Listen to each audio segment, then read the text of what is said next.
വരുംകാല മാപ്പിളല്ലേ, അതുകൊണ്ട് ഈ അന്തപുരത്തിലേക്ക് എപ്പോഴെങ്കിലും കയറി വരാല്ലേ.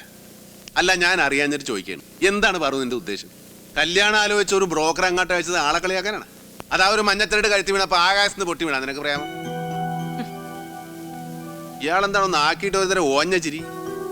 പ്രണയവും സ്വപ്നവും ഒക്കെ മനസ്സിൽ കൊണ്ട് നടന്നിരുന്ന കാലം ഉണ്ടായിരുന്നു, അതൊക്കെ കഴിഞ്ഞു. അതുകൊണ്ട് തന്നെയാ ഇനി ഒരു വിവാഹം വേണ്ടെന്ന് വെച്ചതും. പക്ഷെ അന്നൊരിക്കൽ പറഞ്ഞില്ലേ, മറ്റുള്ളവരുടെ വഴി മുടക്കിയിട്ട് നിൽക്കുന്ന ഈ ജന്മത്തെക്കുറിച്ച്. ഇനി ഞാനായിട്ട് ആരുടെയും വഴി മുടക്കണ്ടെന്ന് തോന്നി. ഞാൻ കാരണം ജീവിതമില്ലാതെ നിൽക്കുന്ന ആ പെൺകുട്ടിക്ക് ഒരു ജീവിതം ഉണ്ടാകുമെങ്കിൽ, കാലങ്ങളായിട്ടുള്ള എൻ്റെ അപ്പായുടെ ആഗ്രഹം സാധിക്കുമെങ്കിൽ,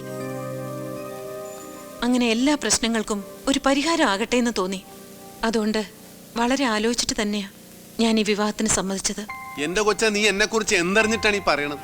ചില നേരത്ത് എനിക്ക് തന്നെ എന്റെ സ്വഭാവം പിടിക്കുന്നില്ല. വെറുതെ റെയിലേ കൊണ്ട് തലവെക്കല്ലേ, പീസായി പോവും. എല്ലാ പ്രശ്നങ്ങൾക്കും പരിഹാരമാകുമെന്ന് കരുതി നീ ത്യാഗമൊന്നും ചെയ്യാൻ നിൽക്കണ്ട.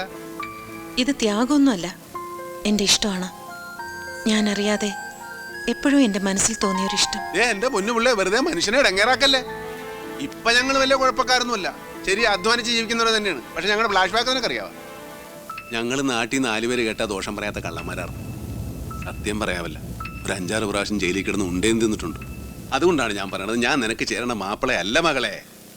നിനക്ക് നല്ല കിണ്ണം കാച്ചിയ മണിമണി പോലത്തെ തേവാരി ചെറുക്കന്മാരെ കിട്ടും, അവരെ പിടി. എന്നെ വിട് മകളെ. സുലാൻ, നിൽക്ക്. ബലമായിട്ടാണെങ്കിലും നിങ്ങൾ ആ താലിച്ചരട് എന്റെ കഴുത്തിൽ അണിയിച്ചത് ഞാൻ ആരാധിക്കുന്ന മൂർത്തിയുടെ നടയിൽ വെച്ച. ആ താലിച്ചരട് ഇപ്പോഴും എന്റെ കഴുത്തിലുണ്ട്. ഇനി ഒരു വിധത്തിലും നിങ്ങൾക്ക് എന്നോട് പൊരുത്തപ്പെടാൻ കഴിയുന്നില്ലെങ്കിൽ, നിങ്ങൾ അണിയിച്ച ഈ താലി നിങ്ങൾ തന്നെ അഴിച്ചെടുത്തോളൂ.